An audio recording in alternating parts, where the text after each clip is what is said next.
নমস্কার, দেখছেন talk to Bangla. আমি অভিষেক রয়েছে আপনাদের সাথে। এই মুহূর্তে যে খবর নিয়ে উপস্থিত হয়েছি, ইলেকশন কমিশন এবং এই মুহূর্তে তাদের দেওয়া একটা তথ্য বিহার ভোটটার ছবিটা নিয়ে আরো একবার প্রশ্ন তুলেছে।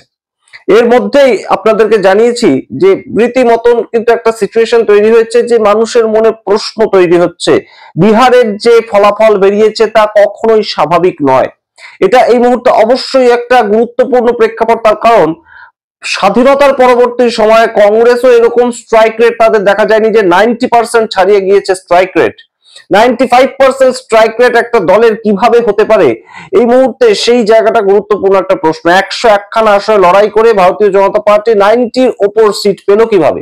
অমিত শাহ নিজে যখন বলেছিলেন তখনও তিনি বলেছিলেন যে 160টা আসন আমরা পাবো, 160 বা তার থেকে বেশি, কিন্তু সেই বেশিটা যে কখন 200 ছাড়িয়ে গিয়েছে সেটা নিয়ে একটা প্রশ্ন উঠেছে।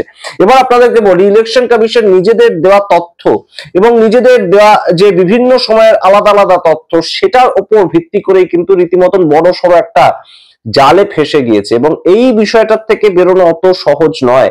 তার কারণ এই মুহূর্তে ইলেকশন কমিশনার জ্ঞানেশ কুমার তিনি দুটো তথ্য পাশাপাশি রেখেছেন। প্রথম তথ্য দেওয়ার ডেট 6 অক্টোবর। 6 অক্টোবর তিনি তথ্য দিয়েছিলেন যখন এসআইআর কমপ্লিট হয়ে গিয়েছে এবং বিহারের যে ভোট হবে 6 নভেম্বর এবং 11 নভেম্বর এবং 14 নভেম্বর তার রেজাল্ট বেরোবে, এই বিষয়গুলো তিনি ডেট ঘোষণা করছেন। সেই সময় তিনি বলছেন যে একদম সরাসরি 7,42,00,000 মানুষ এই মুহূর্তে বিহারে রয়েছে। এসআইআর হওয়ার পর বিহারের যে ভোটিং রোল অর্থাৎ ইলেকট্রাল রোল, সেটা সম্পূর্ণ নিট অ্যান্ড ক্লিন হয়ে গিয়েছে। এই কথা জ্ঞানেশ কুমার বলেছিলেন, এবং সেই 6 অক্টোবরের পর থেকে ভোট হয়েছে 6 নভেম্বর, অর্থাৎ মাঝখানের সময়সীমা 30 দিন। 30 দিনের ব্যবধানে এই মুহূর্তে দেখা যাচ্ছে যে 12 নভেম্বর ডেটটা খেয়াল করবেন, যে ভোট হয়ে যাওয়ার পর 12 নভেম্বর জ্ঞানেশ কুমারের দপ্তর থেকে একদম ইলেকশন কমিশন অফ ইন্ডিয়া তাদের তরফ থেকে একটা প্রেস নোট বের করা হয়। সেক্ষেত্রে সেটা আপনারা দেখতে পাচ্ছেন, এবং সেই প্রেস নোটের মধ্যে লেখা একটা প্যারাগ্রাফে যে এলিজিবল ভোটারের সংখ্যা দুটো ফেজ মিলিয়ে বিহারে ছিল 7,45,00,000, যার মধ্যে 66% ভোট দিয়েছেন। সেই সংখ্যাটা অন্য 5 কোটির বেশ কিছু বেশি।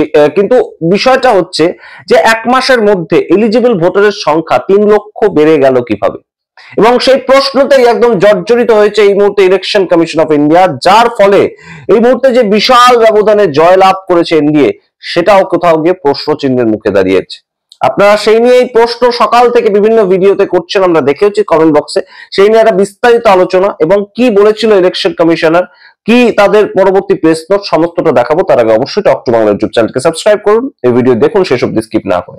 আপনারা জানেন যে এই মুহূর্তে গুরুত্বপূর্ণ প্রেক্ষাপটটা একদম সবচেয়ে বেশি যদি কারোর সিগনিফিকেন্ট রোল থাকে বিহারের ভোটটাকে জয়ী করানোর ক্ষেত্রে, সেটা অমিত শাহ নন, সেটা নীতিশ কুমার নন। গতকালই আপনাদেরকে বলেছি সেই নামটা উঠে আসছে জ্ঞানেশ কুমারের, একজন চিফ ইলেকশন কমিশনার।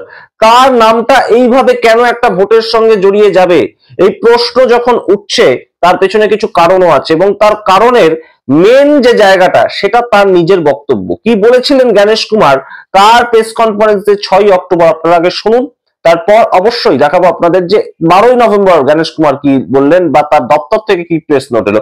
আগে শুনুন 6 অক্টোবরের জ্ঞানেশ কুমারের নিজের মুখের বক্তব্য। मतदाताओं की संख्या लगभग 7.42 करोड़ है, जिसमें कि मेल 3.92 और फीमेल 3.5 करोड़ हैं। मतदाताओं की संख्या लगभग 7.42 करोड़ है, जिसमें कि मेल 3.92 और फीमेल 3.5 करोड़ हैं।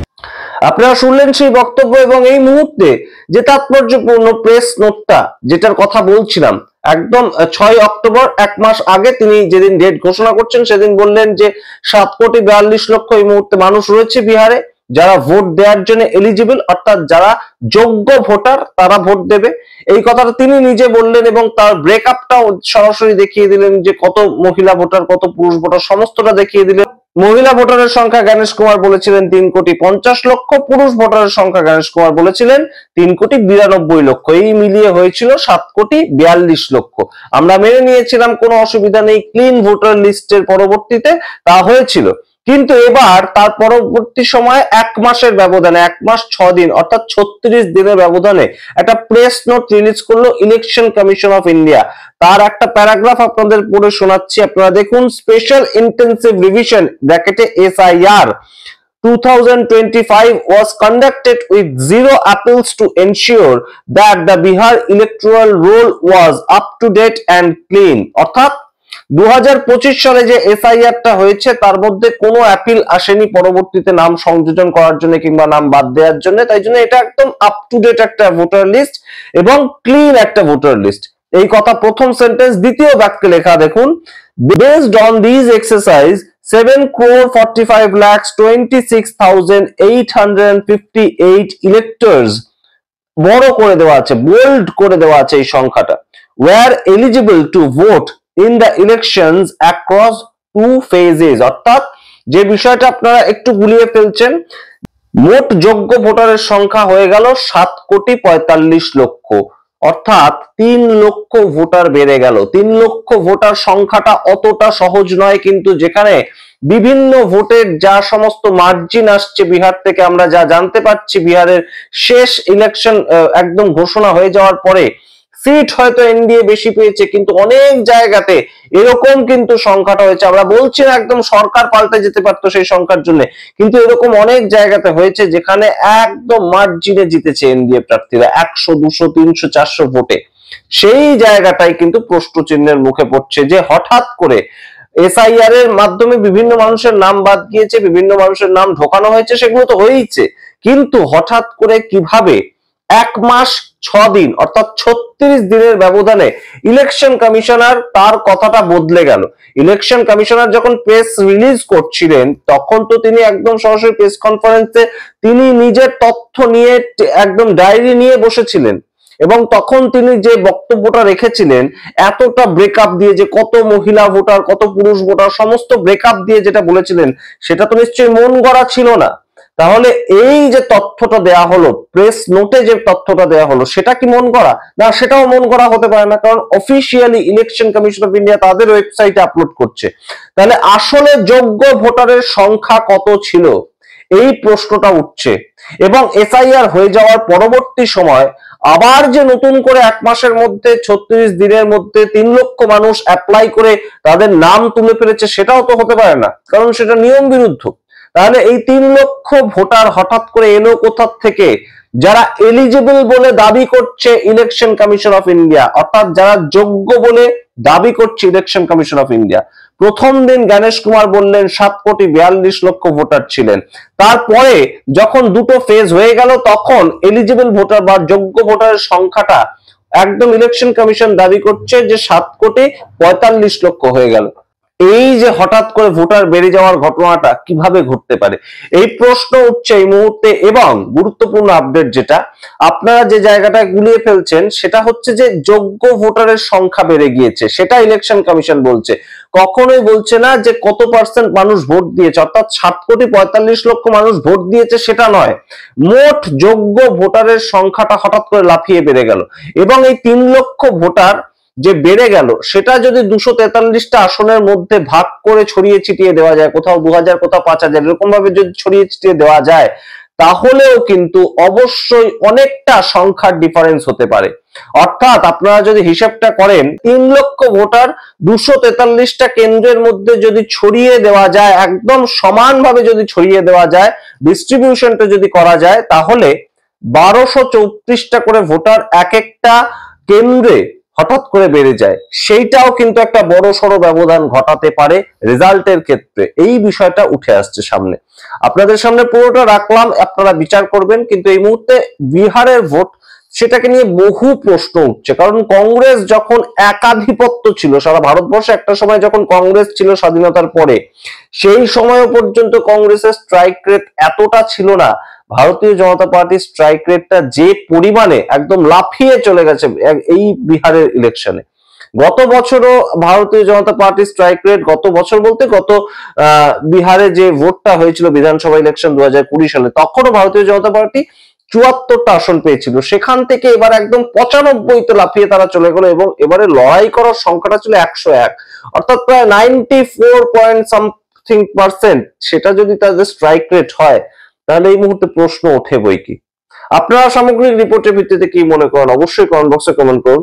এবং গুরুত্বপূর্ণ একটা ভিডিও এই মুহূর্তে ভাইরাল হচ্ছে, যেটা 11ই অক্টোবর সঞ্জয় সিং, আম আদমি পার্টি রাজ্যসভার সাংসদ আছেন এখনো পর্যন্ত, তিনি আপলোড করেছিলেন 11ই অক্টোবর। মনে রাখবেন, বিহারে ভোটের 1 মাস আগে তিনি সম্পূর্ণ ভিডিওটা আপলোড করেছিলেন, সেটা এই মুহূর্তে খুব ভাইরাল।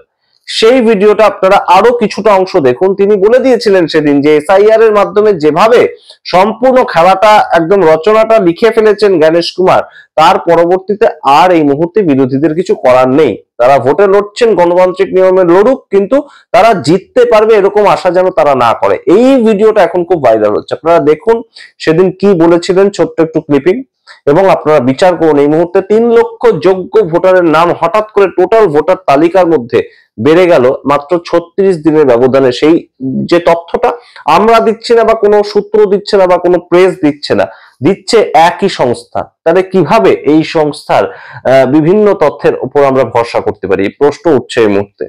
আমরা জানি না এই প্রশ্নের কোনো সদুত্তর আমরা পাবো কিনা, তবে প্রশ্ন তোলা তো আমাদের কাজ। আপনারা কি মনে করেন কমেন্ট বক্সে কমেন্ট করুন। দেখতে দেখুন টক টু বাংলা, অবশ্যই টক টু বাংলা ইউটিউব চ্যানেলকে সাবস্ক্রাইব করে দিন। ধন্যবাদ। एसआईआर का हवा खड़ा किया और विदेशी आ गए, घुसपैठिए आ गए, एकदम से हम पूरा परिवर्तन कर देंगे एसआईआर के जरिए। ये दावा कौन कर रहा था? अज्ञानेश कुमार जी कर रहे थे। इसलिए उनकी मूर्खता और अज्ञानता पर मुझे हंसी आती है। हालांकि वो बहुत चालाक आदमी है, ये अज्ञानता में वो कुछ नहीं कर रहे थे। वो दरअसल जो कुछ भी कर रहे थे मोदी जी के इशारे पर कर रहे थे, भारतीय जनता पार्टी के कहने पर कर रहे थे। और क्या खेल किया है इस फाइनल लिस्ट में, वो भी आप समझ लीजिए। 5 लाख डुप्लीकेट वोट हैं बिहार में। जो मौजूदा सूची हुई है, जो फाइनल हुई है सूची, उसमें 5 लाख डुप्लीकेट वोट हैं। यानी कि एक मतदाता 2 जगहों पे ऐसे 5 लाख मतदाता है। एक मतदाता 2 जगहों पे।